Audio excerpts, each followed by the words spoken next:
നമസ്കാരം. Unpacking Jency minds സീരീസിലെ മറ്റൊരു എപ്പിസോഡിലേക്ക് എല്ലാവരെയും വളരെ സ്നേഹത്തോടുകൂടി സ്വാഗതം ചെയ്യുകയാണ്. ഇന്നും നമ്മുടെ കൂടെ നമ്മുടെ പ്രിയപ്പെട്ട ഡോക്ടർ അരുൺ ബി നായരാണുള്ളത്. വളരെയധികം വ്യത്യസ്തമായ എന്നാൽ വളരെയധികം ആവശ്യമുള്ളൊരു വിഷയമാണ് ഇന്ന് നമ്മൾ അദ്ദേഹവുമായിട്ട് സംസാരിക്കുന്നത്. പല രക്ഷിതാക്കളും ഞങ്ങളോട് ചോദിച്ചൊരു ചോദ്യമായിരുന്നു എഡോളസൻസിനെ കുറിച്ച്. കുറേയധികം സംശയങ്ങൾ പല രക്ഷിതാക്കളും ഞങ്ങളോട് ചോദിക്കുകയുണ്ടായി.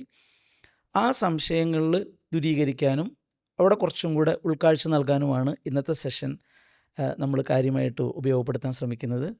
സെഷനിലേക്ക് നമ്മുടെ പ്രിയപ്പെട്ട ഡോക്ടർ അരുൺ വി നായരെ സ്നേഹപൂർവ്വം സ്വാഗതം ചെയ്യുന്നു. സർ, നമസ്കാരം. നമസ്കാരം.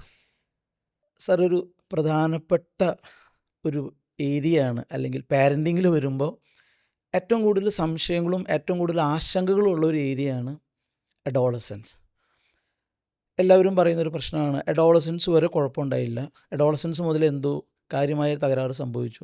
ഇപ്പോൾ ബേസിക്കലി ഈ ഒരു സെഷൻ ആരംഭിക്കാൻ ആഗ്രഹിക്കുന്നത് അഡോളസൻസ് എന്ന് പറയുന്നത് എന്താണ്, ഏത് കാലഘട്ടം മുതലാണ് നമ്മൾ ഈ അഡോളസൻസ് എന്ന് പറയുന്ന ഒരു വിഭാഗമാക്കിയിട്ട് ഈ കുട്ടികളെ തരംതിരിക്കുന്നത്? അതൊന്ന് സാർ ഒന്ന് എക്സ്പ്ലെയിൻ ചെയ്യാമോ? ലോകാരോഗ്യ സംഘടനയുടെ നിർവചനം പ്രകാരം 10 വയസ്സ് തൊട്ട് 19 വയസ്സ് വരെയുള്ള കാലഘട്ടമാണ് അഡോളസൻസ് അല്ലെങ്കിൽ കൗമാരം എന്ന് പറയുന്നത്. മുൻപൊക്കെ ടീനേജ് എന്നൊരു വാക്ക് നമ്മൾ ഉപയോഗിച്ചിരുന്നു. അന്ന് 13 തൊട്ട് 19 വയസ്സ് വരെയാണ് കൗമാരമെന്ന് കരുതപ്പെട്ടിരുന്നു.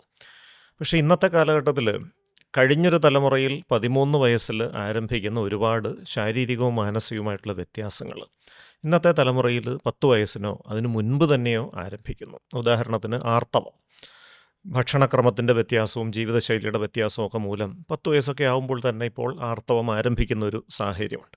അതുകൊണ്ടാണ് ലോകാരോഗ്യ സംഘടന ഈ അഡോളസൻസിൻ്റെ നിർവചനത്തിനെ കുറച്ചുകൂടെ ഒന്ന് സ്പ്രെഡ് ചെയ്തിരിക്കുന്നത്.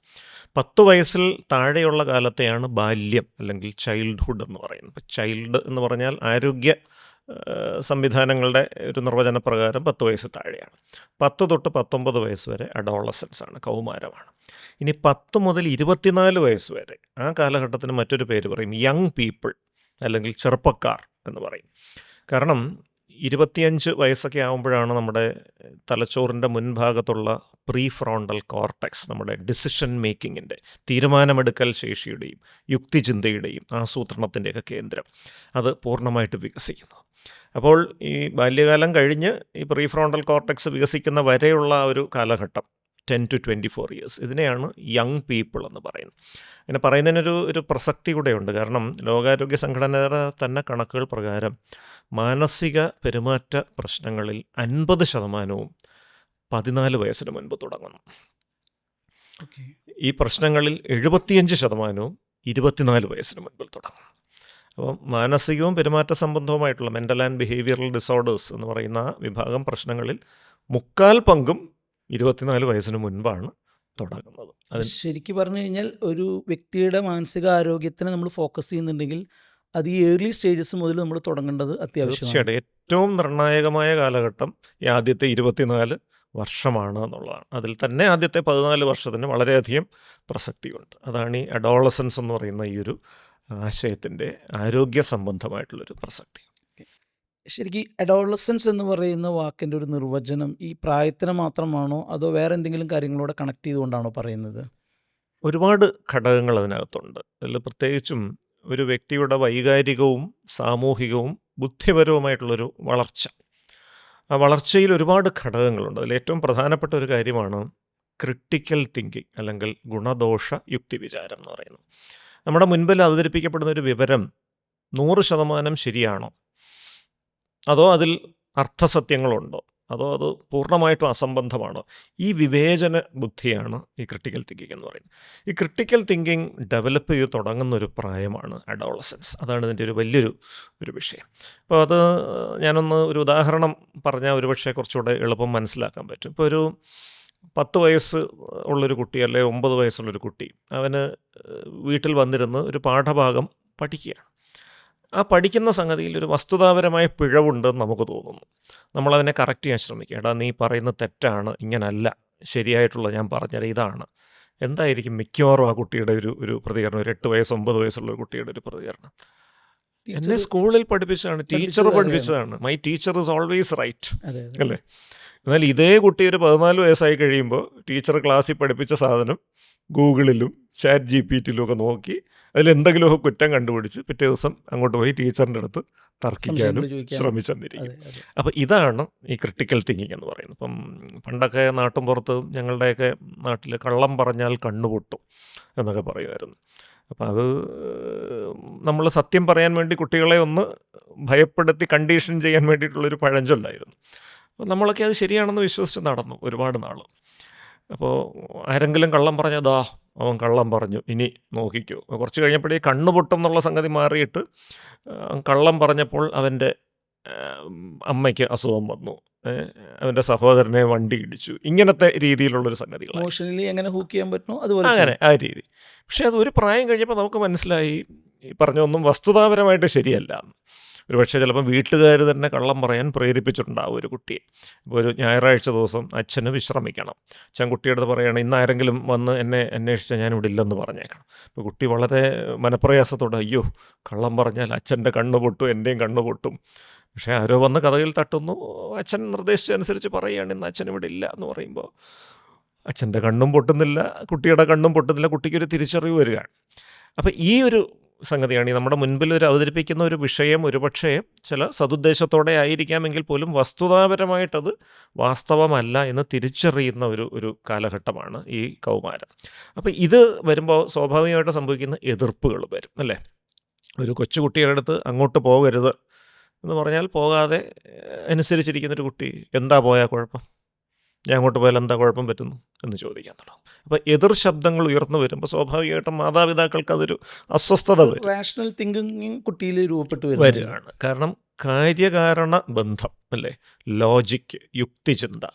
ഒരു സ്ഥലത്തേക്ക് പോകരുതെന്ന് പറയുമ്പോൾ എന്തുകൊണ്ട് പോകരുത് എന്നുള്ള തരത്തിൽ അവൻ ചിന്തിക്കാനായിട്ട് തുടങ്ങുകയാണ്. അപ്പോൾ അച്ഛനും അമ്മയും പറഞ്ഞു എന്നുള്ളതുകൊണ്ട് മാത്രം ഒരു കാര്യം ചെയ്യുക അല്ലെങ്കിൽ ചെയ്യാതിരിക്കുക എന്നുള്ളതിൽ അടിസ്ഥാനമില്ല. ഒരു കാര്യം ചെയ്യുന്നുവെങ്കിൽ അതുകൊണ്ട് ആർക്കെങ്കിലും ഒരു ഗുണമുണ്ടാവണം, എനിക്കോ മറ്റോ ആർക്കെങ്കിലോ ഗുണമുണ്ടാവണം. ചെയ്യാതിരിക്കുന്നു എങ്കിൽ അതുകൊണ്ട് എന്തെങ്കിലും ദോഷമുണ്ടാകണം. അത് ബോധ്യപ്പെടണം, അതിനൊരു സപ്പോർട്ട് വേണം. അത് അവന് ബോധ്യപ്പെടണം. ആ ബോധ്യപ്പെടാതെ വരുന്ന കാര്യങ്ങളെ ചോദ്യം ചെയ്യാൻ തുടങ്ങും. അപ്പോൾ നമ്മുടെ പരമ്പരാഗതമായിട്ടുള്ളൊരു പാരൻറ്റിങ് രീതി വെച്ചുകൊണ്ട് നമ്മൾ കഴിഞ്ഞ എപ്പിസോഡുകളിൽ ചർച്ച ചെയ്തിരുന്നു ഇൻസ്റ്റിങ്ക്റ്റീവ് പാരൻറ്റിങ്. മിക്കവാറും നമ്മളെ എങ്ങനെയാണോ മാതാപിതാക്കൾ വളർത്തി അതേ രീതിയിൽ നമ്മുടെ കുട്ടികളെ വളർത്താൻ ശ്രമിക്കും. ഞാനൊന്നും എൻ്റെ അച്ഛൻ്റെ മുമ്പിൽ നേരെ നിന്ന് സംസാരിച്ചിട്ടില്ല എന്ന് പറഞ്ഞുകൊണ്ട് നമ്മൾ അതിനെ കൈകാര്യം ചെയ്യാൻ ശ്രമിക്കുകയാണ്. അപ്പോൾ കുട്ടി പറയുന്നത് അത് നിങ്ങളുടെ ജാമ്പവാൻ്റെ കാലത്ത് അങ്ങനെയൊക്കെ ആയിരിക്കും, ഇന്ന് അങ്ങനെയൊന്നും അല്ല, ഇന്ന് ബാലാവകാശം, ബാലനീതി നിയമം എന്നൊക്കെ പറഞ്ഞുകൊണ്ട് കുട്ടികൾ ഇങ്ങോട്ട് അവർ വളരെ അവെയറാണ്. അപ്പോൾ ഒരു എംപവേർഡ് ആയിട്ടുള്ള ഒരു പോപ്പുലേഷനാണ് adolescence. But at the same time അതേ സമയത്ത് തന്നെ അവർക്ക് എല്ലാ കാര്യങ്ങളെക്കുറിച്ചും സമഗ്രമായിട്ടുള്ളൊരു ധാരണ ഉണ്ടാവണമെന്നില്ല. കാരണം ഇന്ന് പ്രത്യേകിച്ച് ഡിജിറ്റൽ ലോകത്തിലൊരു ഇൻഫർമേഷൻ ഓവർലോഡിൻ്റെ കാലഘട്ടമാണ്. എല്ലാ കാര്യങ്ങളെക്കുറിച്ചും വിവരമുണ്ട്. ഈ വിവരത്തിൽ ഏതാണ് ശരിയായ വിവരം, ഏതാണ് പൂർണ്ണമായ വാസ്തവം, ഏതാണ് അർത്ഥസത്യം, ഏതാണ് അസത്യം, ഇത് പരിപൂർണമായിട്ട് അങ്ങോട്ട് മനസ്സിലാക്കിയെടുക്കാൻ കുട്ടികൾക്ക് പറ്റിയെന്നും വരില്ല. വിവരത്തിൽ നിന്ന് വിവേകത്തിലേക്കുള്ള ഒരു ട്രാൻസ്ഫോർമേഷൻ. അതെ. അപ്പോൾ അത് പലപ്പോഴും ഒരു കോൺഫ്ലിക്റ്റായിട്ട് മാറാൻ സാധ്യതയുണ്ട്. അപ്പോൾ അച്ഛനും അമ്മയും എന്തെങ്കിലും ഒരു കാര്യം പറഞ്ഞാൽ അതിനെതിരായിട്ടുള്ളൊരു 100 കാര്യങ്ങൾ ഇൻ്റർനെറ്റിൽ നിന്ന് കിട്ടും. ഇപ്പം കഞ്ചാവ് ഉപയോഗിച്ച് ആരോഗ്യ പ്രശ്നങ്ങൾ ഉണ്ടാവുമെന്ന് പറഞ്ഞാൽ കഞ്ചാവിന് ഔഷധ മൂല്യമുണ്ട് എന്ന് പറയുന്ന കുറേ ഗവേഷണ പഠനങ്ങൾ ചിലപ്പോൾ ഇൻ്റർനെറ്റിൽ നിന്ന് തപ്പിയെടുത്തുകൊണ്ട് വന്ന് തർക്കിക്കാൻ പറ്റും. അപ്പോൾ ഈ രീതിയിലുള്ള ഒരു അവസ്ഥ വരുന്നുണ്ട്. ഇത് സ്വാഭാവികമായിട്ടും ഈ വീടുകളിലെ അന്തരീക്ഷം കുറച്ചുകൂടെ ഒന്ന് കലുഷിതമാക്കി വരുന്നുണ്ട് എന്നുള്ളതാണ്. അപ്പോൾ ഇവിടെ നമ്മൾ മനസ്സിലാക്കേണ്ട ഒരു കാര്യം, തെറ്റ് ശരി, റൈറ്റ് ആൻഡ് റോങ് എന്നുള്ള ഒരു ദ്വന്ദ്വത്തിൽ ഈ കൗമാരത്തിനെ തളച്ചിടാൻ സാധ്യമല്ല. അതിനേക്കാൾ നല്ലത് healthy and unhealthy choices in life, ജീവിതത്തിലെ ആരോഗ്യകരവും അനാരോഗ്യകരവുമായ തീരുമാനങ്ങൾ. ഒരു തീരുമാനം എന്തുകൊണ്ട് അനാരോഗ്യകരമാകുന്നു, ഈ ഒരു തീരുമാനം എടുത്താൽ അത് നടപ്പിലാക്കിയാൽ എന്തൊക്കെ പ്രശ്നങ്ങളാണ് വരാൻ പോകുന്നത്, ഇത് കുട്ടികളെ ബോധ്യപ്പെടുത്താൻ നമുക്ക് കഴിഞ്ഞാൽ തീർച്ചയായിട്ടും അവർ ആ ഒരു അനാരോഗ്യകരമായ തീരുമാനം ഉപേക്ഷിക്കാനുള്ള സാധ്യതയുണ്ട്. അവിടെ ഒരു ജനാധിപത്യപരമായ ഒരു ആശയവിനിമയം, ഒരു ഡെമോക്രാറ്റിക് കമ്മ്യൂണിക്കേഷൻ വേണം. ഞാൻ പറയുന്നു അത് നീ കേട്ടോണം എന്നൊന്നും പറഞ്ഞാൽ എന്ത് പറ്റില്ല. അവരെ ബോധ്യപ്പെടുത്താൻ, കൺവിൻസ് ചെയ്യാൻ മാതാപിതാക്കൾക്ക് കഴിഞ്ഞാൽ മാത്രമേ ആ കൗമാരപ്രായക്കാരത് സ്വീകരിക്കുകയുള്ളൂ. ഡോക്ടർ പറഞ്ഞ ഈ പറഞ്ഞ കുറച്ച് കാര്യങ്ങൾ വെളിച്ചത്തിൽ പറഞ്ഞു കഴിഞ്ഞാൽ ഈ അഡോളസെൻ്റ് പീരിയഡ് എന്ന് പറയുന്നത് രക്ഷിതാക്കൾക്കൊരു വലിയ തലവേദനയായിട്ട് മാറുന്നു എന്ന് അവർ പരാതിപ്പെടാനായിട്ടുള്ളൊരു പ്രധാന കാരണം ആ സമയത്ത് ഈ കുട്ടിയുടെ ക്രിട്ടിക്കൽ തിങ്കിങ് സ്കിൽസ് അല്ലെങ്കിൽ ആ റാഷണലൈസിങ് കപ്പാസിറ്റി എന്ന് പറയുന്നത് കൂടി വരുന്നത് കൊണ്ടുണ്ടാവുന്ന ഒരു റിസൾട്ട് തന്നെയാണോ? തീർച്ചയായിട്ടും വലിയൊരു അളവ് അതാണ്. അതിനോടൊപ്പം മറ്റു ചില കാര്യങ്ങളുമുണ്ട്. ഇപ്പോൾ ഹോർമോണൽ വ്യതിയാനങ്ങൾ വളർച്ച സംഭവിക്കുകയാണ്. ഇപ്പോൾ ഒരു കുട്ടിയെ സംബന്ധിച്ചിടത്തോളം ഒരു റിപ്രൊഡക്റ്റീവ് മെച്യൂറിറ്റി, പ്രജനന സംബന്ധമായ ഒരു പ്രായപൂർത്തിയാകൽ, അത് ഈ അഡോളസൻസിൽ നടക്കുന്നുണ്ട് എന്നുള്ളതാണ്.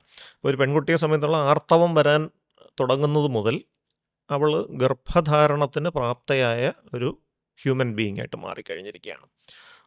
ഒരു ആൺകുട്ടിയെ സംബന്ധിച്ചിടത്തോളം അദ്ദേഹത്തിൻ്റെ പ്രജനന അവയവങ്ങളുടെ വളർച്ച ഈ കൗമാരത്തിൽ സംഭവിക്കുന്നു. കൗമാരത്തിൻ്റെ ഒരു ആദ്യ ഘട്ടത്തിൽ തന്നെ മിക്കവാറും ആൺകുട്ടികളും അത്തരത്തിലൊരു പ്രജനന സംബന്ധമായ ഒരു ആരോഗ്യത്തിലേക്ക് അവർ എത്തിക്കഴിഞ്ഞിരിക്കുകയാണ്. പക്ഷേ അവരുടെ തലച്ചോറ് വളർന്നുകൊണ്ടിരിക്കുന്നേ ഉള്ളൂ. നമ്മുടെ പ്രീ ഫ്രോണ്ടൽ കോർട്ടക്സ് എന്ന് പറഞ്ഞ യുക്തിചിന്തയുടെ ആ ഭാഗം വളർച്ച പകുതി പോലും ആയിട്ടില്ല. അതൊരു 25 വയസ്സ് വരെ വളർന്നുകൊണ്ടിരിക്കുകയാണ്. അപ്പോൾ ശാരീരിക അവയവങ്ങൾ, പ്രത്യേകിച്ച് പ്രജനന സംബന്ധമായ അവയവങ്ങൾ പൂർണ്ണ വളർച്ച എത്തുകയും ഈ യുക്തിചിന്തയ്ക്ക് അടിസ്ഥാനമാവുന്ന മസ്തിഷ്കം പരിപൂർണ വളർച്ചയിൽ എത്താതിരിക്കുകയും ചെയ്യുന്ന ആ ഒരു ഇൻ്റർഫേസാണ് ഒരു വളരെ ബുദ്ധിമുട്ടുള്ളൊരു കാലഘട്ടം. കാരണം ഹോർമോണുകളുടെ അളവിലെ വ്യതിയാനങ്ങൾ ഏതാണ്ടൊരു അഡൽറ്റ് ശരീരത്തിൽ ഇതുപോലെയാകുകയാണ്. ഇപ്പം ആൺകുട്ടികളെ സംബന്ധിച്ചുള്ള ടെസ്റ്റോസ്റ്ററോൺ പോലെയുള്ള സംഗതികൾ, പെൺകുട്ടികളെ സംബന്ധിച്ചുള്ള സ്ത്രീ സംബന്ധമായ ഇസ്ട്രോജൻ, പ്രൊജസ്ട്രോൺ തുടങ്ങിയ ഹോർമോൺ. അപ്പോൾ ഈ ഹോർമോണുകൾ പ്രവർത്തിക്കാൻ തുടങ്ങുന്നു. ഹോർമോണുകൾ തലച്ചോറിൻ്റെ പ്രവർത്തനങ്ങളെ അടക്കം സ്വാധീനിക്കുന്നു. അപ്പോൾ ഇത് കുറച്ചൊരു ദേഷ്യവും പൊട്ടിത്തെറിയും കുറച്ച് വൈകാരിക വിക്ഷോഭങ്ങളും ഒക്കെ ഉണ്ടാക്കും. അപ്പോൾ നിസ്സാര കാര്യത്തിന് പിണങ്ങും, പെട്ടെന്ന് വല്ലാതെ ദേഷ്യപ്പെടും, തർക്കുത്തരം പറയും, പെട്ടെന്ന് നിരാശ ബാധിക്കും, ചിലപ്പോൾ പെട്ടെന്ന് കരയും. അങ്ങനെയുള്ള പലതരത്തിലുള്ള സ്വഭാവ രീതികൾ ഈ കൗമാരത്തിൽ കാണിച്ചു തുടങ്ങും. കാരണം ഈ ഹോർമോണുകൾ പൂർണ്ണതോതിൽ പ്രവർത്തിക്കുകയും ചെയ്യുന്നു. ഈ ഹോർമോണുകളുടെ പ്രവർത്തനത്തിനെ യുക്തിസഹമായ രീതിയിൽ നിയന്ത്രിക്കേണ്ട തലച്ചോറ് പരിപൂർണ വളർച്ചയിലേക്ക് എത്തിയിട്ടുമില്ല. അതാണ് ഈ കൗമാരത്തിൻ്റെ ഏറ്റവും പ്രധാനപ്പെട്ടൊരു സന്നിഗ്ധാവസ്ഥ. അതിനോടൊപ്പം നേരത്തെ പറഞ്ഞ ഈ ഡിജിറ്റൽ ഉപകരണങ്ങളുടെ ഉപയോഗം അടക്കമുള്ള കാര്യങ്ങൾ തലച്ചോറിൽ ചെലുത്തുന്ന ചില അനാരോഗ്യകരമായ സ്വാധീനങ്ങളുണ്ട്. അതും നമ്മൾ നേരത്തെ ഒരു എപ്പിസോഡിൽ ചർച്ച ചെയ്തതാണ്. ദീർഘനേരമുള്ള ഈ ഡിജിറ്റൽ ഉപയോഗം അനാരോഗ്യകരമായ രീതിയിൽ നീണ്ടുപോകുന്നു. 4 പ്രശ്നങ്ങൾ കൗമാരപ്രായക്കാരിൽ ഉണ്ടാക്കുന്നു. ഒന്ന്, അവരൊരു സാമൂഹിക വിച്ഛേദനത്തിലേക്ക് പോകുന്നു, സോഷ്യൽ ഡിസ്കണക്റ്റ് വരുന്നു. 2, അവരുടെ ഉറക്കത്തിൻ്റെ അളവ് തെറ്റുന്നു. കാരണം രാവിലെ സ്കൂളിൽ പോകേണ്ട സമയത്തിന് മാറ്റമൊന്നുമില്ല, അവർ ഉറങ്ങുന്നത് പക്ഷേ വളരെ വൈകിയായിരിക്കും, ഉറക്കം കുറയുന്നു. അത് അവരുടെ പെരുമാറ്റത്തെ ബാധിക്കാൻ തുടങ്ങുന്നു, അവരുടെ ഓർമ്മശക്തിയെ ബാധിക്കാൻ തുടങ്ങുന്നു. 3, അവരുടെ ശ്രദ്ധ കുറയുന്നു. കാരണം ചടുലമായ ദൃശ്യങ്ങൾ, online games, cartoons, reels, shorts, ഇതെല്ലാം വളരെ ഹ്രസ്വമായ സംഗതികൾ. ഈ ഹ്രസ്വമായ ദൃശ്യ മാധ്യമ സംഗതികളുമായിട്ട് അവരുടെ തലച്ചോറങ്ങ് പൊരുത്തപ്പെട്ടു പോകുന്ന മൂലം ദീർഘനേരം നീണ്ടു നിൽക്കുന്ന ഒരു സംഗതിയോട് ശ്രദ്ധ പുലർത്താൻ അവർക്ക് കഴിയാതെ വരും. അപ്പോൾ ക്ലാസ്സിലൊക്കെ ശ്രദ്ധിച്ചിരിക്കാൻ ബുദ്ധിമുട്ട്, അറ്റൻഷൻ ഫ്രാഗ്മെൻറ്റേഷൻ എന്ന് പറഞ്ഞാൽ. ഇതിൻ്റെയൊക്കെ ഈ 3 കാര്യങ്ങളുടെയും പരിണിത ഫലമായിട്ട് ചില കുട്ടികൾ ഈ ഡിജിറ്റൽ ഉപകരണങ്ങൾക്ക് തന്നെ അടിമപ്പെട്ടു പോകുന്ന അവസ്ഥ വരും. ഡിജിറ്റൽ ഉപകരണങ്ങളിലെ ചില പ്രത്യേക സംഗതികൾ, ഇൻ്റർനെറ്റിലുള്ള ചില ഇരുണ്ട മേഖലകളൊക്കെ എക്സ്പ്ലോർ ചെയ്ത് ലഹരി വസ്തുക്കളെക്കുറിച്ച് മനസ്സിലാക്കാനും അത് ഉപയോഗിച്ച് തുടങ്ങാനുമുള്ള ഒരു പ്രവണതയിലേക്കും ഇവർ എത്തിച്ചേരുന്നു. അപ്പോൾ അതും കൂടെ ഈ ഒരു പ്രായത്തിൽ ആരംഭിക്കുന്ന ഒരു സംഗതിയാണ്. ഡിജിറ്റൽ അഡിക്ഷനും ലഹരി അടിമത്വവും 2 വിഷയങ്ങളും കൗമാരത്തിൽ തന്നെയാണ് തുടങ്ങാറുള്ളത് എന്നുള്ളതും ശ്രദ്ധേയമാണ്. ഈ അഡോളസൻസിൻ്റെ ഫിസിക്കൽ ഗ്രോത്ത്, ആ ഒരു ഭാഗം നമ്മൾ കുറച്ച് മുമ്പ് ഡോക്ടർ പറയേണ്ടായി. പെൺകുട്ടികൾക്ക് വളരെ നേരത്തെ അവർക്ക് പീരിയഡ്സ് ആരംഭിക്കുന്നു, മെനാർക്കി എന്ന് പറയുന്നതൊക്കെ വളരെ നേരത്തെ ആരംഭിക്കുന്നു. ഈ പെൺകുട്ടികളുടെ ശാരീരിക മാറ്റം വളരെ നേരത്തെ സംഭവിക്കുന്നത് പോലെ ആൺകുട്ടികളിലും ഇത് സംഭവിക്കുന്നുണ്ടോ? എനിക്കൊരു ചോദ്യം കൂടെ ഇവിടെയുണ്ട്. ഈ ശാരീരിക മാറ്റം വളരെ നേരത്തെ സംഭവിക്കുമ്പോൾ അതിനോടനുബന്ധിച്ചിട്ടുള്ള ചില മാനസിക വ്യത്യാസങ്ങളും ഉണ്ടായിരിക്കുമല്ലോ. ഇപ്പോൾ ഫോർ എക്സാമ്പിൾ, ഇപ്പോൾ പോർണോഗ്രാഫി ഒക്കെ ഒരു ഘട്ടത്തിൽ അതൊരു പാസിംഗ് സ്റ്റേജിൽ ചിലപ്പോൾ കുട്ടികൾക്ക് ഒരു കൗതുകം തോന്നുന്ന ഒരു ഏരിയയാണ്. സാധാരണ അതൊരു 9, 10 ക്ലാസ്സുകളിലൊക്കെ പഠിക്കുമ്പോഴായിരിക്കും ചിലപ്പോൾ അങ്ങനത്തെ ഒരു തോട്ടിലേക്ക് വരുന്നുണ്ടാവുക. ഈ ശാരീരികമായിട്ടുള്ള മാറ്റം വളരെ നേരത്തെ സംഭവിക്കുമ്പോൾ അതിനോടനുബന്ധിച്ചുള്ള ഇതുപോലെയുള്ള ചെറിയ ചെറിയ പെരുമാറ്റത്തിലുള്ള വ്യത്യാസങ്ങളും വളരെ നേരത്തെ തന്നെ ആരംഭിക്കാൻ സാധ്യതയുണ്ടോ? ഈ 2 കാര്യങ്ങളും ഒന്ന് വിശദീകരിച്ചാൽ നല്ലതായിരുന്നു. ആദ്യത്തെ ചോദ്യം, ഇപ്പം പെൺകുട്ടികളുടെ ശാരീരിക വളർച്ചയും ആൺകുട്ടികളുടെ ശാരീരിക വളർച്ചയും, കുറച്ച് നേരത്തെ പെൺകുട്ടികളുടെ ശാരീരിക വളർച്ചയാണ് തുടങ്ങുന്നത്. അപ്പോൾ അവരെ സംബന്ധിച്ചിടത്തോളം 3 ഘട്ടങ്ങളാണ് ഈ പെൺകുട്ടികളുടെ ശാരീരിക വളർച്ച കൗമാരത്തിൽ. പ്യൂബാർക്കി, തെലാർക്കി, മെനാർക്കി എന്ന് പറയുന്ന 3 വാക്കുകൾ. പ്യൂബാർക്കി എന്ന് പറയുന്നത് ശരീരത്തിലെ രോമ വളർച്ചയുടെ ഒരു ആരംഭമാണ്. അതാണ് ആദ്യം തുടങ്ങുന്നത്. രണ്ടാമത്തെ തീലാർക്കി എന്ന് പറയുന്നത് സ്തനങ്ങളുടെ വളർച്ചയാണ്. അത് 2ാം ഘട്ടത്തിൽ വരുന്നു. 3ാമതാണ് ആർത്തവം എന്ന് പറഞ്ഞൊരു സംഭവം. അപ്പോൾ ഇപ്പോൾ മിക്കവാറും ഒരു 8-9 വയസ്സൊക്കെ ആകുമ്പോൾ തന്നെ ഈ വളർച്ചയുടെ ആദ്യ ഘട്ടങ്ങൾ, ഈ പ്യൂബാർക്കി എന്ന് പറയുന്ന ശരീരത്തിലെ രോമ വളർച്ച പോലെയുള്ള സംഗതികൾ പെൺകുട്ടികൾ തുടങ്ങുന്നു. ഒരു 9-10 വയസ്സിൻ്റെ ഇടയിൽ സ്തന മുകുളങ്ങളുടെ ഒരു വളർച്ച വരുന്നു. ഒരു 10 വയസ്സൊക്കെ കഴിയുമ്പോൾ തന്നെ ആർത്തവത്തിലേക്ക് പോകുന്ന കുട്ടികൾ ധാരാളം ഉണ്ട്. 12 വയസ്സൊക്കെ ആകുമ്പോൾ ശരാശരി അത് ആകുന്നു. 16 വയസ്സായിട്ടും ആർത്തവം വരുന്നില്ലെങ്കിൽ ഒരു വിദഗ്ധ പരിശോധന നടത്തണം. ഒരു ഗൈനക്കോളജിസ്റ്റിനെ കണ്ട് വിദഗ്ധ പരിശോധന നടത്തണം എന്നാണ് ഗൈഡ് ലൈൻസ് പറയുന്നത്. അപ്പോൾ ആൺകുട്ടികളെ സംബന്ധിച്ചിടത്തോളം ശരാശരി ഒരു 2-3 വർഷത്തെ വ്യത്യാസം ഉണ്ടാവും ആൺകുട്ടികളും പെൺകുട്ടികളും തമ്മിൽ. ഇപ്പോൾ പെൺകുട്ടികളുടെ വളർച്ച ആരംഭിച്ചൊരു 2-3 കൊല്ലം കഴിഞ്ഞിട്ടായിരിക്കും ആൺകുട്ടികളുടെ. ഇപ്പോൾ ഒരു പെൺകുട്ടികൾക്ക് ഒരു 8-9 വയസ്സിനുള്ളിൽ ഈ ശരീരത്തിലെ രോമ വളർച്ചയൊക്കെ തുടങ്ങുന്നുവെങ്കിൽ ആൺകുട്ടികൾ ഒരു 11-നും 12-നും ഇടയ്ക്കെന്നുള്ള രീതിയിലാണ് ഇപ്പോഴത്തെ ഒരു അവസ്ഥ. അത് നേരത്തെ കാലത്ത് കുറച്ചുകൂടെ കഴിഞ്ഞ് 14-15 വയസ്സിലൊക്കെ ആയിരുന്നു. അത് കാലാനുസൃതമായിട്ട് അതിൽ ഒരു നേരത്തെ തന്നെ സംഭവിക്കുന്നൊരു പ്രതിഭാസം വരുന്നുണ്ട് എന്നുള്ളത് ഒരു സത്യമാണ്. അപ്പോൾ ഇതാണ് ആദ്യത്തെ ആ ഒരു ചോദ്യത്തിൻ്റെ ഉത്തരം.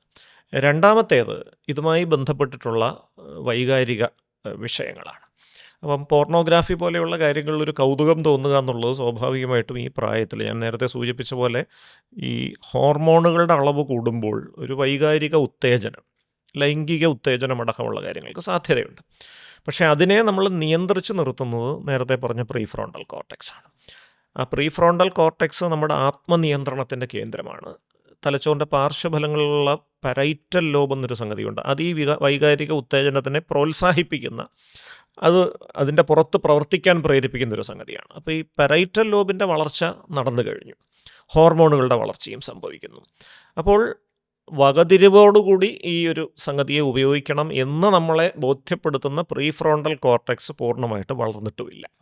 അപ്പോൾ അങ്ങനെ വരുമ്പോഴാണ് ഈ പറഞ്ഞ സംഗതികളിലോട്ട് ഒരു കൗതുകം എന്നുള്ളതിനപ്പുറം ഇതൊരു അഡിക്ഷനിലേക്ക് പോകാനുള്ളൊരു സാധ്യത വരുന്നതെന്നുള്ളതാണ്. സ്വാഭാവികമായിട്ടും കഴിഞ്ഞൊരു തലമുറ ഈ പ്രീ ഡിജിറ്റൽ കാലഘട്ടത്തിൽ, അതായത് മൊബൈൽ അടക്കമുള്ള ഈ ഡിജിറ്റൽ ദൃശ്യ മാധ്യമങ്ങൾ വരുന്നതിന് മുമ്പുള്ളൊരു തലമുറയെ സംബന്ധിച്ചിടത്തോളം അവർക്കും ഈ പറഞ്ഞ താല്പര്യങ്ങളൊക്കെ ആ കാലഘട്ടത്തിൽ തോന്നിയിട്ടുണ്ട്. പക്ഷേ അവർ കൂടുതലും രചിക്കപ്പെട്ട റിട്ടൺ സാഹിത്യങ്ങൾ ആയിരുന്നു ഒരുപക്ഷെ അത്തരം കാര്യങ്ങൾക്ക് ആശ്രയിച്ചിരുന്നത്. പിന്നെ ടെലിവിഷനും വീഡിയോയും ഒക്കെ വന്നതിന് ശേഷം വളരെ പ്രയാസപ്പെട്ട അത്തരത്തിലുള്ള വീഡിയോകൾ സംഘടിപ്പിക്കുകയും കാണുകയും ചെയ്യുന്ന ഒരു രീതിയിലേക്ക് അതിൻ്റെ ഇത് മാറി. പക്ഷേ ഇന്നത്തെ കുട്ടികളെ സംബന്ധിച്ചിടത്തോളം അതിൻ്റെ അത്തരം ഒരു പ്രയാസത്തിൻ്റെ ആവശ്യമില്ല.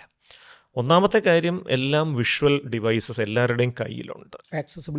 ആക്സസിബിലിറ്റി കൂടി അനായാസം അത് കണ്ടുപിടിക്കാനും പറ്റും. പിന്നെ കുട്ടികൾ കുറച്ചുകൂടെ ടെക് സാവി ആയതുകൊണ്ട്, അവരുടെ സാങ്കേതിക വൈദഗ്ധ്യം കൂടുതലായതുകൊണ്ട് അവർ എങ്ങനെയെങ്കിലുമൊക്കെ ഇത്തരത്തിലുള്ള സംഗതികൾ കണ്ടെത്തുകയും ചെയ്യും എന്നുള്ളതാണ് ഇതിലെ പ്രധാനപ്പെട്ട സംഭവം. ഇവിടെയും നമ്മൾ സൂചിപ്പിക്കേണ്ട ഒരു കാര്യം, കഴിഞ്ഞ ചോദ്യത്തിന് ഉത്തരമായിട്ട് ഞാൻ ക്രിട്ടിക്കൽ തിങ്കിങ് എന്നൊരു കാര്യം പറഞ്ഞു, ഗുണദോഷ യുക്തി വിചാരം. ഇതൊരു ശരാശരി ഒരു 12 വയസ്സൊക്കെ ആകുമ്പോഴാണ് ഇത് ആരംഭിക്കുന്നത്. ഈ 12 വയസ്സിന് ശേഷം, അതായത് ഈ ക്രിട്ടിക്കൽ തിങ്കിങ് തുടങ്ങിയതിന് ശേഷം ആദ്യമായി പോർണോഗ്രാഫി കാണുന്ന ഒരു കുട്ടിയുടെ പെരുമാറ്റവും ഈ ക്രിട്ടിക്കൽ തിങ്കിങ് വരുന്നതിന് മുൻപ് തന്നെ നിരന്തരമായിട്ട് പോർണോഗ്രാഫി കാണാൻ അവസരം കിട്ടുന്ന ഒരു കുട്ടിയുടെ പെരുമാറ്റവും തമ്മിൽ വ്യത്യാസങ്ങൾ വരാം. അപ്പോൾ ഈ ക്രിട്ടിക്കൽ തിങ്കിങ് തുടങ്ങിയതിന് ശേഷം ആണ് ഇത്തരം ഒരു സംഗതി ആദ്യമായിട്ട് കാണുന്നതെങ്കിൽ ആ കുട്ടി അത് ആസ്വദിച്ചേക്കും. പക്ഷേ അതിൻ്റെ പുറത്ത് പ്രവർത്തിക്കാനുള്ള സാധ്യത കുറവാണ്. ആക്ടിങ് അപ്പോൺ ഇറ്റ് എന്ന് പറയുന്നത് സാധ്യത കുറവാണ്. അതായത് മറ്റു കുട്ടികളുടെ പുറത്ത് ഇത് പരീക്ഷണങ്ങൾ നടത്താനൊക്കെയുള്ളൊരു സാധ്യത കുറവാണ്. കാരണം അവൻ്റെ മനസ്സിലൊരു ഗുണദോഷ യുക്തി വിചാരം ചെറുതായിട്ടൊന്ന് വന്നിട്ടുണ്ട്, ഇത് ചെയ്തു കഴിഞ്ഞാൽ പ്രശ്നമുണ്ടാകാം, പരാതികളുണ്ടാകാം എന്നൊരു ധാരണ വരുന്നു. പക്ഷേ 12 വയസ്സിന് മുൻപ് തന്നെ നിരന്തരമായിട്ട് ഇത് കാണുന്നൊരു കുട്ടിയെ സംബന്ധിച്ചിടത്തോളം അവന് ഇത് ആ ഗുണദോഷ യുക്തി വിചാരം ഇല്ലാത്തത് മൂലം തന്നെ അത് പ്രാവർത്തികമാക്കാനുള്ളൊരു ത്വര കൂടുതലായിരിക്കാം. അപ്പം വീട്ടിലുള്ള മറ്റു കുട്ടികളുടെ പുറത്ത് അല്ലെങ്കിൽ സ്കൂളിലുള്ള മറ്റു കുട്ടികളുടെ പുറത്തൊക്കെ ഇത്തരം ചില പരീക്ഷണങ്ങൾ നടത്താനുള്ളൊരു പ്രവണത കൂടുതലുണ്ടാവാൻ സാധ്യതയുണ്ട്. അതൊരു ക്യൂരിയോസിറ്റി കൊണ്ട് മാത്രം ഉണ്ടാവുന്ന ഒരു കാര്യമല്ലേ? ക്യൂരിയോസിറ്റി മാത്രമാണ്. പക്ഷേ നമുക്കറിയാമല്ലോ, ഈ സെക്ഷുവാലിറ്റി, ലൈംഗികത എന്ന് പറയുന്നൊരു പ്ലഷർ ഇൻവോൾവ് ചെയ്യുന്നൊരു സംഗതിയാണ്.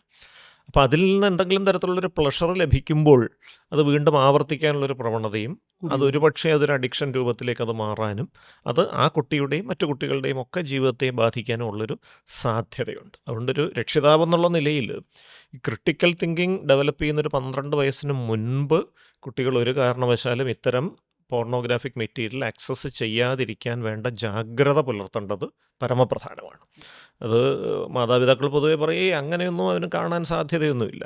ഇതെങ്ങനെയാണ് കണ്ടു തുടങ്ങുന്നത്? മിക്കവാറും മാതാപിതാക്കൾ ഉപയോഗിക്കുന്ന മൊബൈലിൽ നിന്ന് തന്നെയാണ് കുട്ടികൾ ഇത് കണ്ടു തുടങ്ങുന്നത്. ആദ്യമേ കാണുന്നത്. അപ്പം മാതാപിതാക്കൾ മൊബൈൽ ഉപയോഗിച്ചിട്ട് അവിടെ എവിടെയെങ്കിലും അലക്ഷ്യമായിട്ട് ഇട്ടിട്ട് പോകും. കുട്ടികൾ അത് എടുത്തിങ്ങനെ തോണ്ടി തോണ്ടി ഈ നേരത്തെ കണ്ട ഹിസ്റ്ററിയും കാര്യങ്ങളും അതിൽ നിന്നായിരിക്കാം ഒരുപക്ഷെ ഇതിലോട്ട് പോകുന്നത്. അതുകൊണ്ടാണ് എപ്പോഴും പറയുന്നത് മാതാപിതാക്കൾ ഉപയോഗിക്കുന്ന മൊബൈൽ കുട്ടികളുമായിട്ട് ഷെയർ ചെയ്യാതിരിക്കുക, കുട്ടികൾക്ക് അത് ആക്സസ് ചെയ്യാൻ പറ്റുന്ന രീതിയിൽ അത് അലക്ഷ്യമായിട്ട് വെക്കാതിരിക്കുകയും ചെയ്യുക. ഈ 2 കാര്യങ്ങൾ ചെയ്തു കഴിഞ്ഞാൽ തന്നെ ഒരു പരിധിവരെ ഇത് ഒന്ന് നമുക്ക് ഒഴിവാക്കാൻ പറ്റും. പിന്നെ സ്കൂളുകളിൽ ഒരുപക്ഷെ ചില കുട്ടികൾ മൊബൈൽ കൊണ്ടുവരുന്ന സംവിധാനങ്ങളൊക്കെ ഉണ്ടാവാം.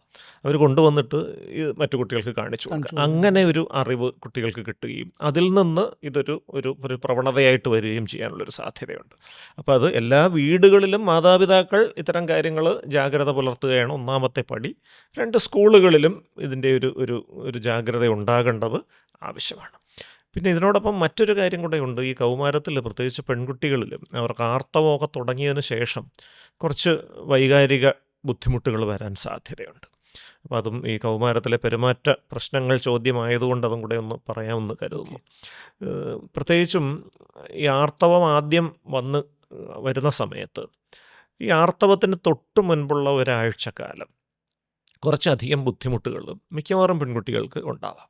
ഒരു 80% പെൺകുട്ടികൾക്ക് ശാരീരികമായ ബുദ്ധിമുട്ടുകളാണ് വരിക.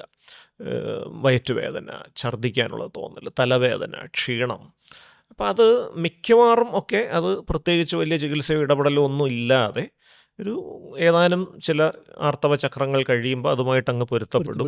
അവർ അതുമായിട്ടങ്ങ് മുന്നോട്ട് പോവുകയും ചെയ്യും. വലിയ പ്രയാസം അവർക്കുണ്ടാവില്ല.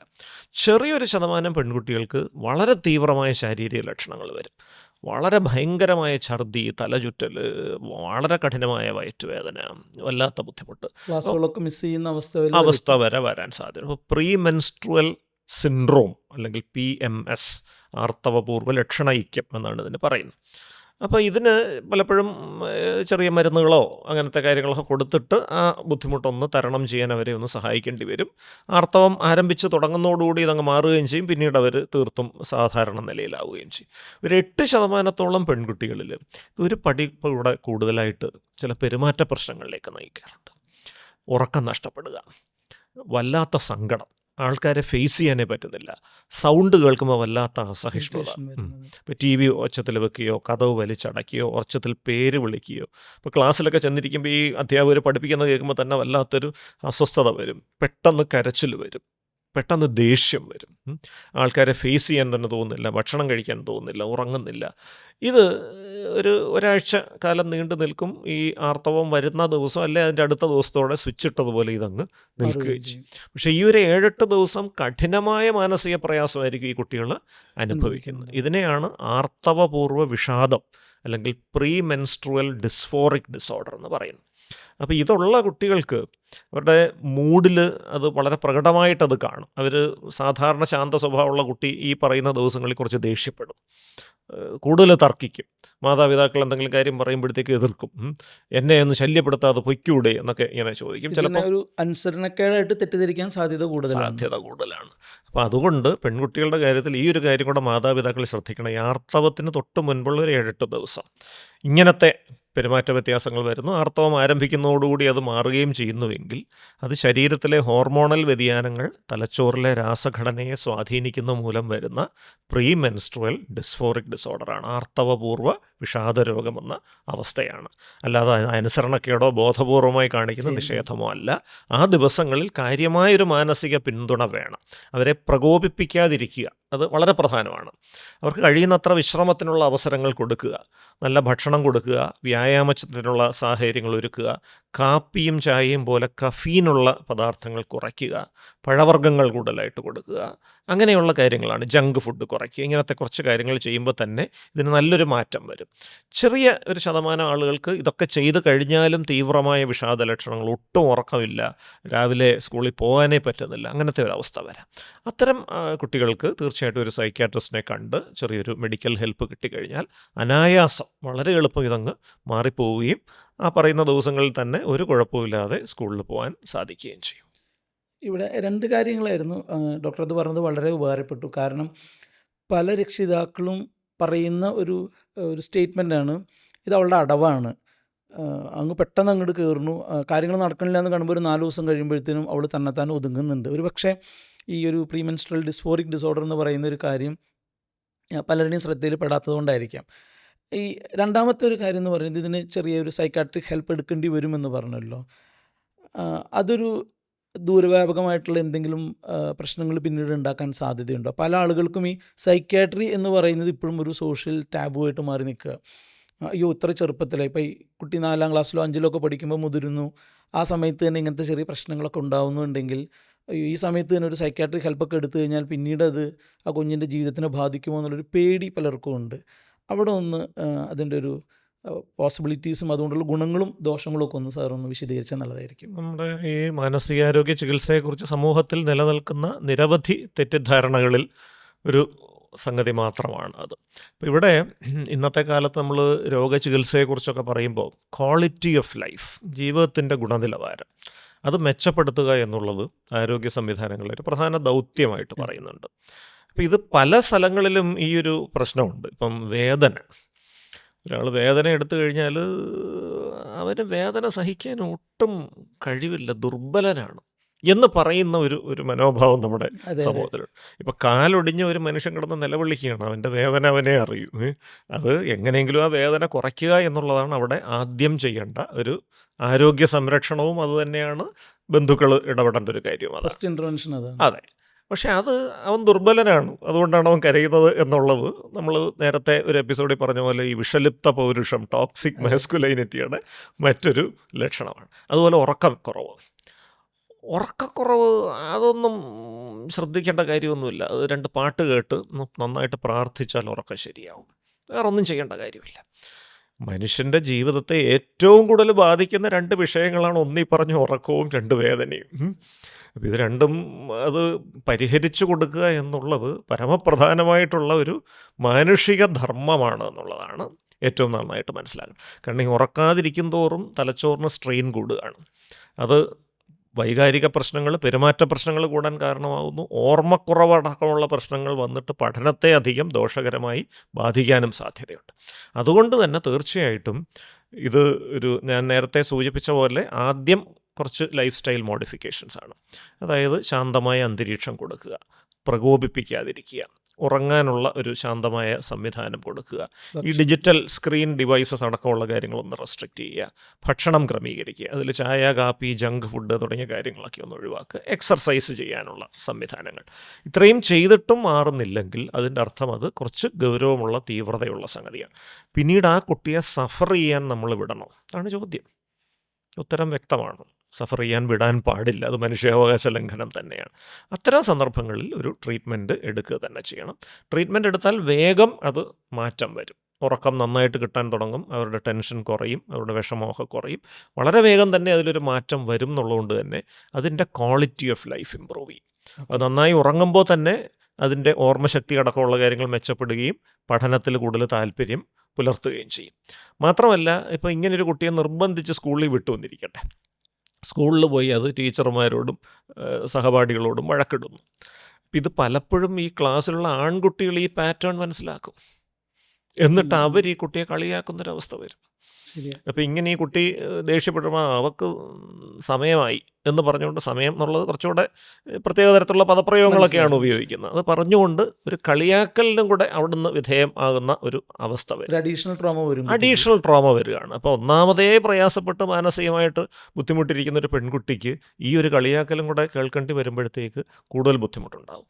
ടീച്ചർമാർക്ക് ഇത് കൃത്യമായി മനസ്സിലാക്കി ഇടപെടുന്ന ടീച്ചർമാരുണ്ട്, എല്ലാവരും അങ്ങനെ ആവണമെന്നില്ല. ചില ടീച്ചർമാരെങ്കിലും ഇതിനെക്കുറിച്ച് മനസ്സിലാക്കാതെ കൂടുതൽ അസർട്ടീവായിട്ട് ദേഷ്യപ്പെട്ടെന്നിരിക്കും കുട്ടിയുടെ അടുത്ത്, അത് കൂടുതൽ ബുദ്ധിമുട്ടുണ്ടാക്കി. അപ്പോൾ ഇത്തരം എല്ലാ തരത്തിലുള്ള ബുദ്ധിമുട്ടുകൾക്കും കുട്ടിയെ എറിഞ്ഞു കൊടുക്കണോ എന്നുള്ളതാണ് ചോദ്യം. വ്യക്തമായ ഉത്തരം പാടില്ല എന്നുള്ളത് തന്നെയാണ്.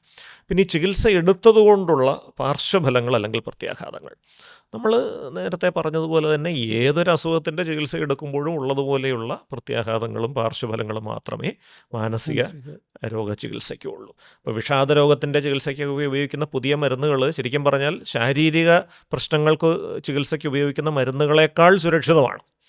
ഇപ്പോൾ ഷുഗറിൻ്റെയും പ്രഷറിൻ്റെയും ഒക്കെ ചികിത്സയ്ക്ക് ഉപയോഗിക്കുന്ന മരുന്നുകളേക്കാൾ പാർശ്വഫലങ്ങൾ കുറവുള്ളതാണ് ഈ ഡിപ്രഷൻ്റെയും ആങ്സൈറ്റിയുടെയൊക്കെ ചികിത്സയ്ക്ക് ഉപയോഗിക്കുന്ന പുതിയ തരത്തിലുള്ള മരുന്നുകൾ എന്നുള്ളതാണ്. അപ്പോൾ അതുകൊണ്ട് ആ മരുന്നുകളുടെ പാർശ്വഫലങ്ങളൊന്നും അങ്ങനെ വലിയ ബുദ്ധിമുട്ടുണ്ടാക്കുന്നതായിട്ട് കാണുന്നില്ല. പക്ഷേ ഇത് ചികിത്സ എടുക്കാതിരുന്നാൽ ആ കുട്ടിയുടെ തലച്ചോറിനുണ്ടാകുന്ന പ്രശ്നങ്ങൾ, അവളുടെ ഓർമ്മശക്തിയെയും പഠനത്തെയും അത് ദോഷകരമായി ബാധിക്കുന്നത്, അവളുടെ വൈകാരിക അവസ്ഥയിൽ അതുണ്ടാക്കുന്ന പ്രശ്നങ്ങൾ, അത് തീർച്ചയായിട്ടും ഒരുപക്ഷെ ഒരു ലോങ് ടേം ഒരു ബിഹേവിയർ പ്രോബ്ലത്തിലേക്ക് കാര്യങ്ങൾ നയിക്കാനുള്ള സാധ്യത തള്ളിക്കളയാൻ പറ്റില്ല. അതുകൊണ്ട് തന്നെ ഇത് തീർച്ചയായിട്ടും ചികിത്സിക്കുന്നത് തന്നെയായിരിക്കും ആരോഗ്യകരം. ഒരു ചെറിയൊരു ഡൈവേർജ് ക്വസ്റ്റ്യൻസിലേക്ക് പോവുകയാണ്. ഒരു ചെറിയൊരു ഡീവിയേഷൻ എടുക്കാനായിട്ട് ആഗ്രഹിക്കുക ഇവിടെ.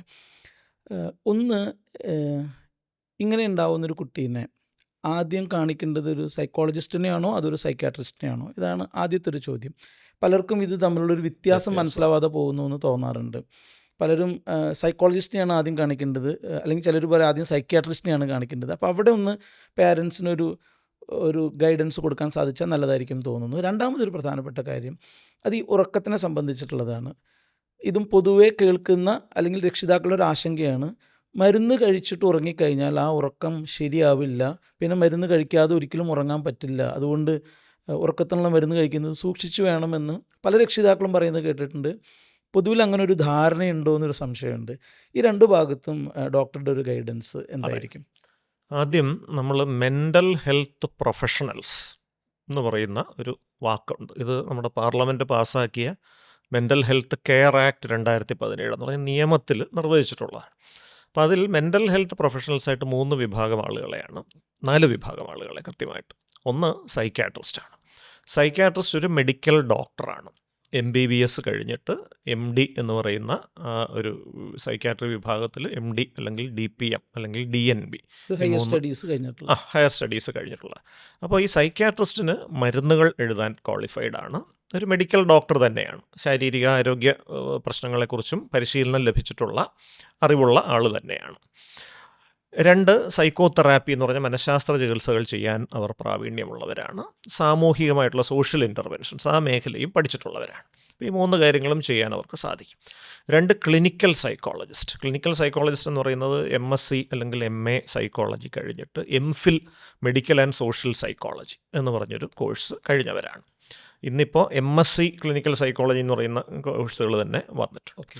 അപ്പോൾ അത് കഴിഞ്ഞിട്ട് ഒരു rehabilitation council of India RCI അതിൻ്റെ ഒരു രജിസ്ട്രേഷൻ എടുക്കുന്ന ഒരു വ്യക്തിയാണ് ഈ ക്ലിനിക്കൽ സൈക്കോളജിസ്റ്റ് മെഡിക്കൽ ഡോക്ടർ അല്ല.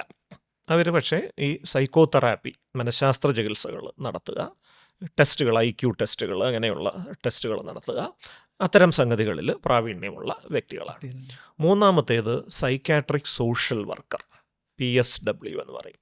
അപ്പോൾ MSW എന്ന് പറയുന്ന കോഴ്സ് കഴിഞ്ഞിട്ട് MPhil in psychiatric social work എന്ന് പറയുന്ന ഒരു ഉന്നത പരിശീലനം കഴിഞ്ഞ വ്യക്തികളാണ്. അപ്പോൾ ഇവർ ഈ മാനസികാരോഗ്യവുമായി ബന്ധപ്പെട്ട സാമൂഹിക ഇടപെടലുകളിലാണ് ഫോക്കസ് ചെയ്യുന്നത്.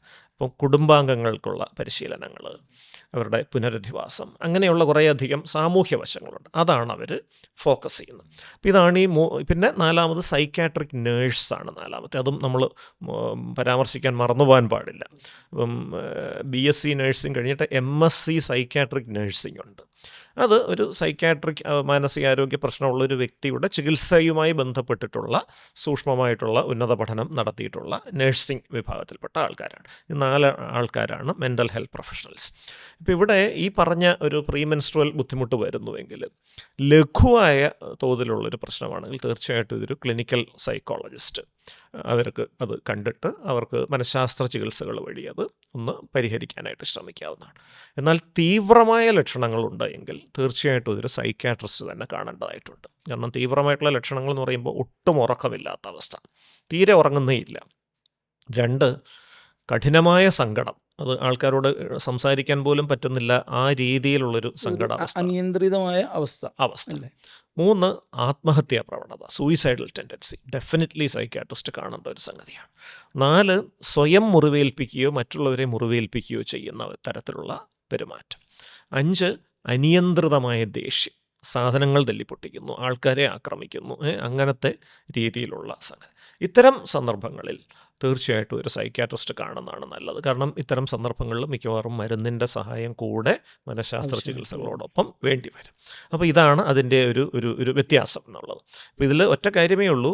ഇപ്പോൾ ഒരു വ്യക്തിക്ക് ക്ലിനിക്കൽ സൈക്കോളജിസ്റ്റിനെ കാണുമ്പോൾ അദ്ദേഹത്തിൻ്റെ പ്രശ്നങ്ങൾ തുറന്ന് പറയാൻ പറ്റണം, അവിടെ നിന്നുള്ള നിർദ്ദേശങ്ങൾ സ്വീകരിക്കാൻ പറ്റണം. അത്രയും പറ്റുന്ന ഒരു മനോനിലയും ആശയവിനിമയ ശേഷിയും ഉണ്ടെങ്കിൽ തീർച്ചയായിട്ടും ക്ലിനിക്കൽ സൈക്കോളജിസ്റ്റിനെ സഹായിക്കാൻ പറ്റും. പക്ഷേ ചില അവസ്ഥകളിൽ അതുപോലും പറ്റില്ല. സ്വന്തം പ്രശ്നങ്ങളൊന്ന് തുറന്ന് പറയാൻ പോലും പറ്റാത്ത വിധം തീവ്രമായി നിൽക്കുകയാണെങ്കിൽ, അല്ലെങ്കിൽ അത് തിരിച്ചറിയാൻ പറ്റാത്ത അവസ്ഥ വരികയാണ്. സ്വയമായിട്ട് അതെ, അങ്ങനെ വരികയാണെങ്കിൽ തീർച്ചയായിട്ടും അവിടെ സൈക്യാട്രിസ്റ്റിൻ്റെ സേവനം തന്നെയാണ് വേണ്ടത്. രണ്ടാമത്തെ ചോദ്യം ഉറക്ക ഗുളികകളെക്കുറിച്ച്. ഇപ്പോൾ ഇത് ഉറക്ക ഗുളികകൾ എന്ന് പറയുന്നത് സാധാരണഗതിയിൽ ഈ ബെൻസോഡൈസെപ്പിൻ എന്ന് പറയുന്ന വിഭാഗത്തിൽപ്പെടുന്ന മരുന്നുകളാണ് ഉറക്ക ഗുളികകൾ. അത് ഉത്കണ്ഠ കുറയ്ക്കാൻ വേണ്ടിയിട്ടുള്ള ഗുളികകളാണ് പ്രാഥമികമായിട്ടും. അതിൻ്റെ ചില മരുന്നുകൾ അപസ്മാരം കുറയ്ക്കാൻ സഹായിക്കും, ചില മരുന്നുകൾ ഉറക്കം കിട്ടാൻ സഹായിക്കും. അങ്ങനെയുള്ള വ്യത്യസ്ത ധർമ്മങ്ങളുണ്ട്. അടിസ്ഥാനപരമായി ആങ്സിയോലൈറ്റിക്സ്, ഉത്കണ്ഠ വിരുദ്ധ ഔഷധങ്ങളാണത്. ഇത്തരം മരുന്നുകൾ സാധാരണഗതിയിൽ ഹ്രസ്വകാലത്തേക്കേ കൊടുക്കാറുള്ളൂ, ഒരു 4 ആഴ്ച അല്ലെങ്കിൽ 6 ആഴ്ച, അത്രയും കാലത്തേക്ക്. ബാക്കിയുള്ള ഭൂരിപക്ഷം വരുന്ന സൈക്യാട്രിക് മരുന്നുകളും ഉറക്ക ഗുളികകളല്ല. ഓക്കെ. വിഷാദവിരുദ്ധ ഔഷധങ്ങൾ അല്ലെങ്കിൽ ആൻറ്റി ഡിപ്രസൻസ് ഉണ്ട്. തലച്ചോറിലെ സെറട്ടോണിൻ, നോറെപ്പിനെഫ്രിൻ, ഇത്തരത്തിലുള്ള രാസവസ്തുക്കളുടെ അളവിലെ വ്യതിയാനങ്ങളാണ് ഈ ഡിപ്രഷൻ്റെയൊക്കെ പ്രധാന ഒരു കാരണം. ഓക്കെ. അപ്പോൾ അത് ക്രമീകരിച്ച് വിഷാദം ഭേദപ്പെടുത്തുക എന്നുള്ളതാണ് അതുകൊണ്ട് ഉദ്ദേശിക്കുന്നത്. അതുപോലെ ചിത്തഭ്രമ വിഭാഗത്തിൽപ്പെടുന്ന രോഗങ്ങൾ പരിഹരിക്കാനുള്ള ചിത്തഭ്രമ വിരുദ്ധ ഔഷധങ്ങളുണ്ട്, ആൻറ്റി സൈക്കോട്ടിക്സ്. അത് തലച്ചോറിലെ ഡോപ്പമിൻ എന്ന രാസവസ്തുവിൻ്റെ അളവ് ക്രമീകരിക്കുകയാണ് ചെയ്യുന്നത്. അപ്പോൾ ആ മരുന്നുകളൊന്നും ഉറക്ക ഗുളികകളല്ല എന്നുള്ളതാണ്. അപ്പോൾ ഈ ഉറക്കക്കുറവ് പല കാരണങ്ങൾ കൊണ്ട് വരാം. ചിലപ്പോൾ ചിത്തഭ്രമം കൊണ്ട് ഉറക്കക്കുറവ് വരാം, അവിടെ ചിത്തഭ്രമ വിരുദ്ധ ഔഷധം കൊടുക്കേണ്ടി വരും. തീവ്ര വിഷാദം മൂലം ഉറക്കക്കുറവ് വരാം, അവിടെ വിഷാദവിരുദ്ധ ഔഷധങ്ങൾ കൊടുക്കേണ്ടി വരും. അമിത ഉത്കണ്ഠ മൂലമുള്ള ഉറക്കക്കുറവിന് നേരത്തെ സൂചിപ്പിച്ച ആങ്സിയോലൈറ്റിക്സ് വേണ്ടി വരും. പക്ഷേ അത് ഹ്രസ്വകാലത്തേക്ക് കൊടുക്കും. അത് കഴിഞ്ഞ് മറ്റു മരുന്നുകൾ ആയിട്ട് നമുക്കത് മാറ്റിയെടുക്കാനായിട്ടും സാധിക്കും എന്നുള്ളതാണ്. അപ്പോൾ കൃത്യമായി ഒരു ഡോക്ടറുടെ, ഒരു സൈക്യാട്രിസ്റ്റിൻ്റെ നിർദ്ദേശപ്രകാരം തന്നെ ഈ മരുന്നുകൾ ഉപയോഗിച്ചാൽ അത് ഒരു തരത്തിലുള്ള അടിമത്വവും ഉണ്ടാക്കാറില്ല. പക്ഷെ പല ആളുകളും ഒരു ഡോക്ടറിനെ ഒന്നും സമീപിക്കാതെ മെഡിക്കൽ സ്റ്റോറിൽ നിന്ന് പോയി ഇത്തരം മരുന്നുകൾ, ഉറക്കത്തിനുള്ള മരുന്ന് എന്ന് പറയുമ്പോൾ എന്തെങ്കിലും ഒരു മരുന്ന് തരും, അതിങ്ങനെ വാങ്ങി കഴിച്ചുകൊണ്ടിരുന്നാൽ ചിലപ്പോൾ കാലാകാലം, കാരണം ഇത് ഡോസ് ക്രമീകരിച്ചുകൊണ്ട് വരണം.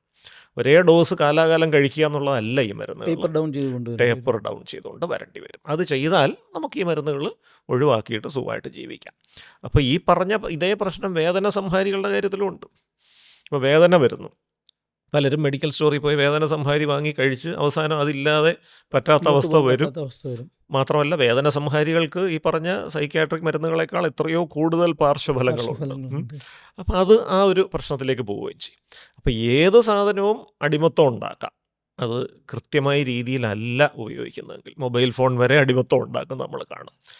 കൃത്യമായി ഒരു വിദഗ്ധൻ്റെ നിർദ്ദേശത്തോടെയാണ് അത് ഉപയോഗിക്കുന്നതെങ്കിൽ അത്തരം സംഗതികളൊന്നും അങ്ങനെ അടിമത്വം ഉണ്ടാക്കാറില്ല. മാത്രമല്ല ഈ ഉറക്കത്തിനുള്ള മരുന്നുകൾ കൊടുത്ത് ഉറക്കം ക്രമീകരിക്കപ്പെട്ട ശേഷം നല്ല ഉറക്കം നിലനിർത്താൻ സഹായമായിട്ടുള്ള ചില വ്യായാമങ്ങളും കാര്യങ്ങളൊക്കെ ഡോക്ടർമാർ പറഞ്ഞു കൊടുക്കാറുണ്ട്. നിദ്രാശുചിത്വ വ്യായാമങ്ങൾ, അതുപോലെ മാനസിക സമ്മർദ്ദം കുറയ്ക്കാനുള്ള വ്യായാമങ്ങൾ. അത് കൃത്യമായിട്ട് പ്രാക്ടീസ് ചെയ്താൽ പിന്നീട് മരുന്നുകൾ നിർത്തിക്കഴിഞ്ഞാലും ആ മരുന്നിൻ്റെ ഗുണഫലങ്ങൾ ദീർഘകാലം നീണ്ടു നിൽക്കാൻ അത് സഹായകമാവും.